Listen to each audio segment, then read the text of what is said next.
Hi guys and welcome to Crazy Burger. So in this video I'm going to have a slightly closer look at Duke Nukem Collection 2, which is supposedly due at the end of November. Now fingers crossed that this still happens. I've not heard any word otherwise that it's going to be delayed or anything, so fingers crossed it will happen, and I'm really looking forward to these collections. Admittedly I think I'm more looking forward to the first collection, but we should not dismiss the second collection. It's got some great games. It's got Duke Nukem Advance, Duke Nukem Time to Kill and Duke Nukem Land of the Babes. So in this video I'm going to have a slightly more in-depth look at the games and play through them a little bit longer to give you an idea of what to expect. Anyway, without further ado, let's get started.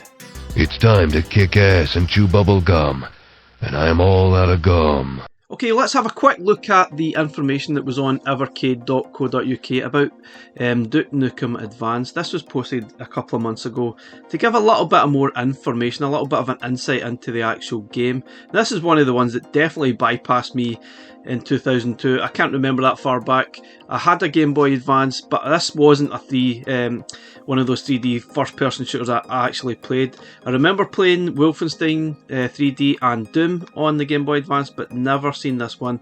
It might have been sort of later into the life of the Game Boy Advance and I totally missed it. And I'm pretty sure a lot of people probably missed it as well, which is a bit of a shame because it is actually really, really good. Certainly for a sort of handheld device at that point, getting a game such as that was pretty impressive. There wasn't an awful lot of first-person shooters on the Game Boy Advance, but this one was pretty decent. I really wished I'd played it back in the day, but thanks to Evercade we're going to get to experience it on the Evercade, either on your handheld or on the VS. Now, we did actually get to play this at the recent Blackpool Expo on the VS, and it was actually surprisingly very good on the VS, and I was really enjoying playing it. So usually I play my games for the best part on my EXP. Obviously occasionally I do use the VS for sort of video purposes, but generally it's always the EXP I play my games on. But certainly some games are definitely better on the VS. I'm not really sure if this is one of them, but it's certainly something I'll probably have to look at some point in a future video, and which games play better on both products. Anyway, let's move on. Let's have a quick look at what the reviews were saying. So back at, I think it was 2002, on the Game Boy Advance, lovely sort of cover. But there's the reviews for this version, and you can see here this one was very well reviewed all across the board in all the different gaming magazines that were available at the time, and those scores are very, very respectable. I know back in the day I would always probably buy games that were rated maybe 7, 8, 9 out of 10, and I'd generally avoid anything that was less than that. That wasn't always the case right enough, but generally that's what you would do. You would look at all these magazines and check out the reviews. Those reviews at that time were very, very important indeed. Now moving on, let's have a look at the next game. Duke Nukem Time to Kill. This was the first one on the PlayStation. I think this was the first one, and this was released in 1998. And it's certainly been heavily inspired by Tomb Raider. There's no doubt about it, this game was heavily inspired by those games, and that's probably not a surprise because the Tomb Raider games were really cool, and they were very, very popular back at in the day on the PlayStation 1 era, that is. Certainly was very, very different. Sort of scroll down, look at the reviews for this one. Probably wasn't quite as well reviewed, but there's a few sort of magazines out there that gave it favourable reviews. I see 8 out of 10, 6 out of 10, 7.5 out of 10 kind of thing. But yeah, it seems to be reasonably well reviewed. Not amazing, but it seems like a really decent game. But if we move on to Land of the Babes, a slightly different story. Now, it seems a very kind of similar game. It introduced a lot of different aspects. So I think it seemed to copy Siphon Filter a little bit by utilising the sort of targeting system in the game that wasn't there in the first game. But yeah, it's very similar. It's a third-person shooter, again heavily influenced by Tomb Raider, and the reviews were not as favourable at the time, as you can see. So IGN gave it 4 out of 10. So yeah, the scores were a little bit down. I think it's because it's just that little bit more clunky to play. I mean, these games are very, very clunky, very janky indeed, so you certainly need a lot of patience to get used to them. But I think once you get used to them, you'll probably appreciate them for pretty decent, very playable games. This game was released in, was it 2000 it says here? I honestly can't really remember them an awful lot, to be honest. I think at this point, We're certainly surely moving on to PlayStation 2 era at these points, so it's possibly I may well have missed this title. But anyway, guys, let's get playing some of these games, and we'll show a little bit more detail than we did in the first video we did a few months ago. I like it. Who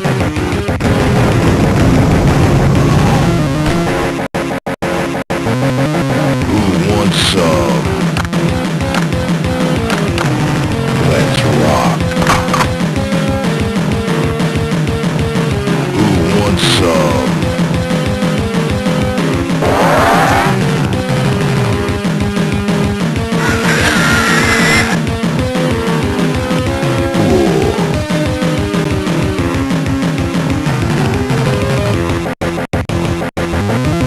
Hail to the king, baby.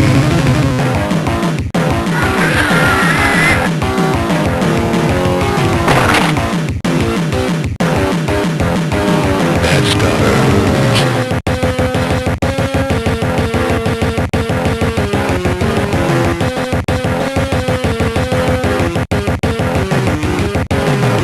Let's rock.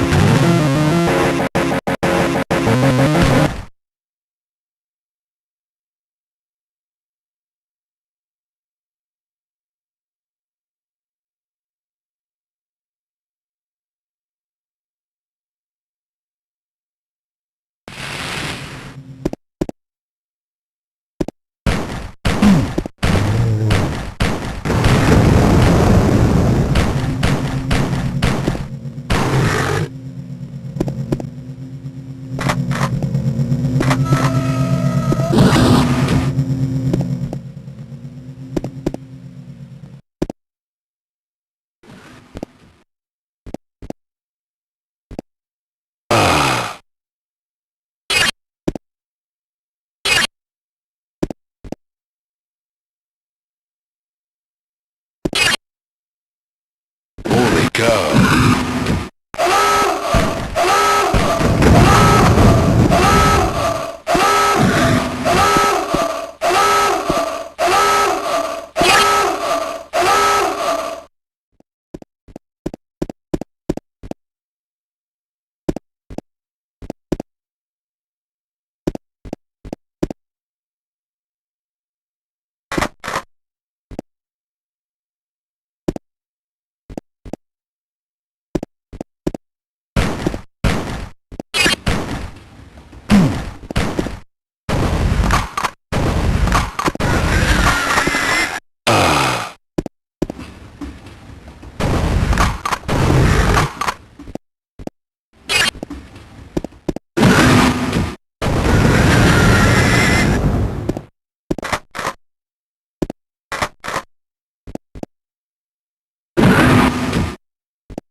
Hail to the king, baby.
Okay guys, just a heads up regarding the intros to the 2 PlayStation games. I'm not entirely sure we'll see them. I know for sure we'll probably lose the copyrighted music that is included within them. Blaze are not going to be paying for the license for the copyrighted music. They might replace it with something else and include these intros, which would be probably the best thing. They might even get rid of them altogether. But ideally, I think hopefully they do keep them, because there's a lot of interesting stuff here. And obviously, well, there's a lot of kind of partial nudity in a cartoon form, but there's a big story going on here, which obviously leads to the main games themselves. But the content themselves is very dated, but it's very apt for the time it was released in the mid-90s, and the audience that the PlayStation games were obviously aiming at, which was generally the 20 to 30 age group at that time. But just a heads up, we might certainly lose the music licensed tracks that are included in the 2 games.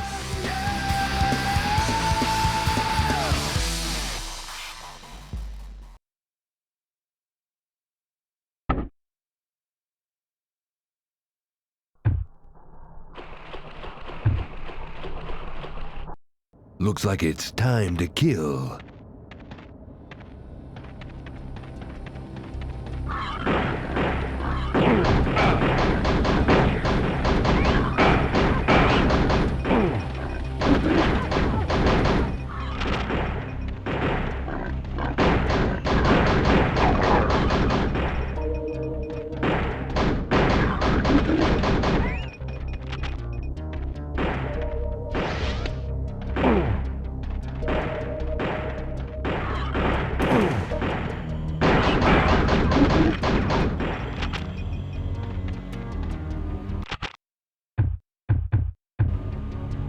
I'll blow you a new hole.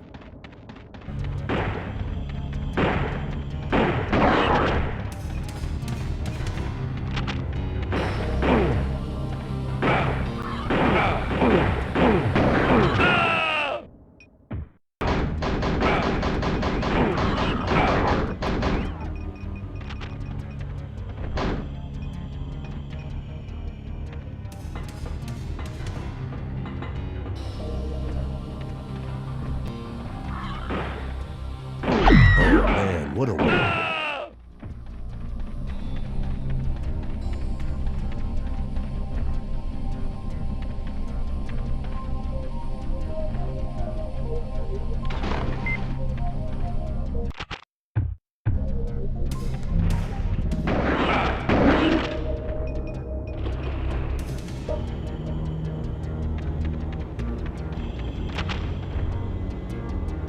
Time to get things moving.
suck my boomstick.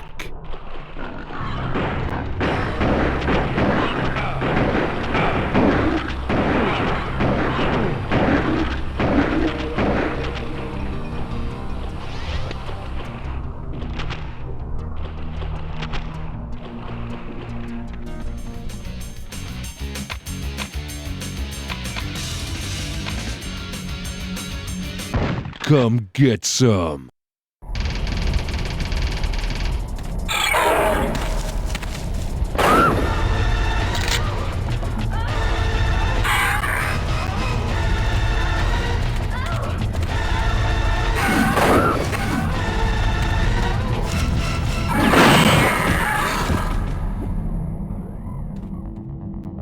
No one messes with my babes and Liz. Duke, thank goodness you received our message. Now, it is pretty amusing that in the current day people are moaning at the facial animations and the NPCs on games such as Starfield, and that there's just not enough emotion or whatever's happening. But have a look at the facial animation here. Absolutely nothing. And we didn't complain one bit, did we? Or did we? I can't remember. Years ago, and exterminated the entire male population. They've since enslaved Earth's females.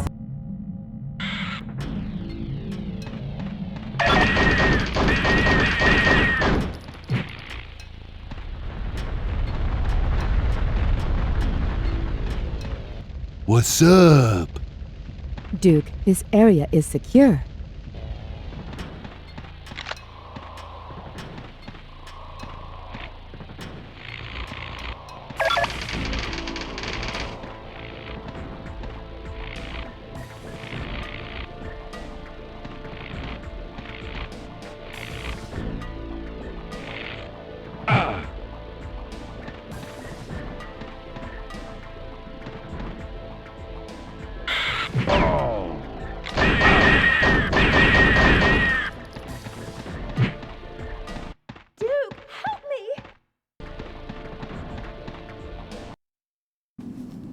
It looks like she gave a good fight.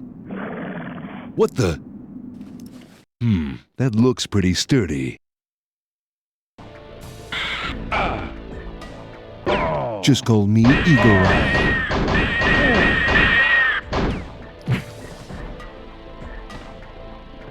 Duke, help me! Just call me Eagle Eye.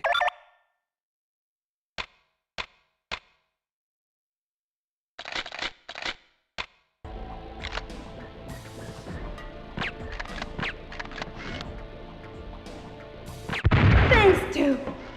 Okay.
Good job, Duke.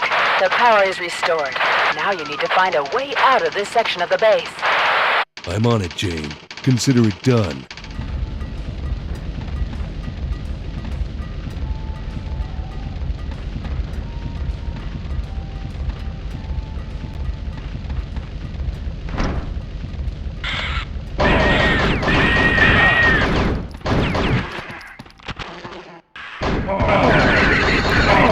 Remember, kids, I'm a professional. Don't try this at home.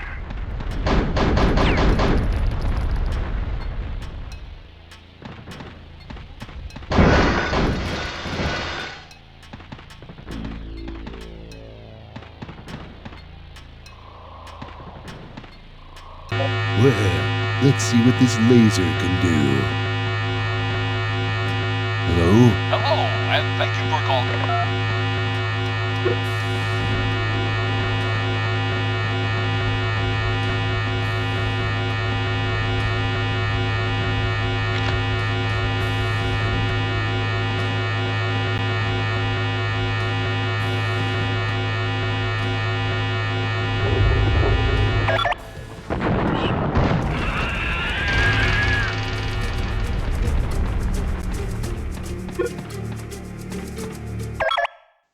Okay guys, so that's our preview of the upcoming Duke Nukem Collection 2, which should be released at the end of November 2023. And there's no doubt, I think the 3D PlayStation games are very, very janky, but they are of their time. But once you get used to the controls and the layouts and such, there's actually some really decent games here.